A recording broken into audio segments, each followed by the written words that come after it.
নমস্কার। সকলের মা শ্রীমা সারদা চ্যানেলের সকল শ্রোতাকে জানাই সুস্বাগতম। আজ আমরা পড়ব স্বামী বিবেকানন্দের কিছু কথা। আমরা বাণী ও রচনা অর্থাৎ স্বামীজির বাণী ও রচনার নবম খণ্ডের কিছু অংশ পড়ব।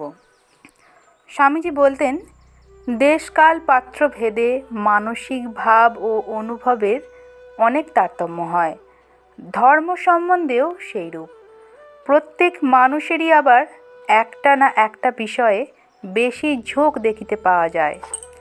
জগতের প্রত্যেকেই নিজেকে বেশি বুদ্ধিমান মনে করে, তাহাতে ক্ষতি নেই, কিন্তু আমি কেবল বুঝি, অন্যে কিছুই বোঝে না, ইহাতেই যত গণ্ডগোল উপস্থিত হয়। প্রত্যেকেই চায় প্রত্যেক বিষয়টা অপর সকলে তাহারই মতো করে দেখুক ও বুঝুক। সে যেটা সত্য বুঝিয়াছে বা যাহা জানিয়াছে, তাহা ছাড়া আর কোনো সত্য থাকিতে পারে না। সাংসারিক বিষয়ই হোক বা ধর্ম সম্বন্ধীয় কোনো বিষয়ই হোক, ওরূপ ভাব কোনো মতে মনে আসিতে দেয়া উচিত নয়। জগতের কোনো বিষয়ই সকলের ওপর এক আইন খাটে না। দেশ কাল পাত্রভেদে নীতি এবং সৌন্দর্যবোধও বিভিন্ন দেখা দেয়। তিব্বত দেশে এক স্ত্রীলোকের বহু পতি থাকার প্রথা প্রচলিত আছে। হিমালয়ে ভ্রমণকালে আমার ঐরূপ একটি তিব্বতীয় পরিবারের সহিত সাক্ষাৎ হইয়াছিল। ওই পরিবারে 6 জন পুরুষ এবং ওই 6 জনের একটি স্ত্রী ছিল।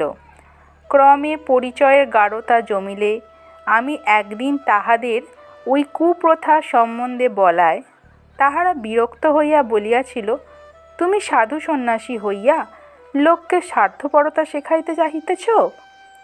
এটি আমারই উপভোগ্য, অন্যের নয়, এইরূপ ভাবা কি অন্যায় নহে?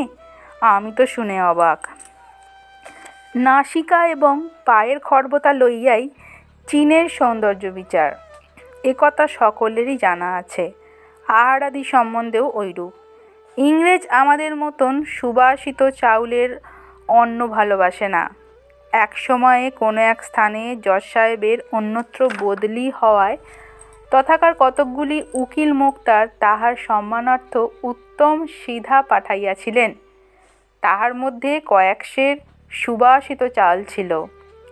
জজ সাহেব সুবাসিত চালের ভাত খাইয়া উহা পচা চাল মনে করে এবং উকিলদের সহিত সাক্ষাৎ করে বললেন, you ought not to have given me rotten rice. তোমাদের পচা চালগুলি আমাকে দেয়া ভালো হয় নাই।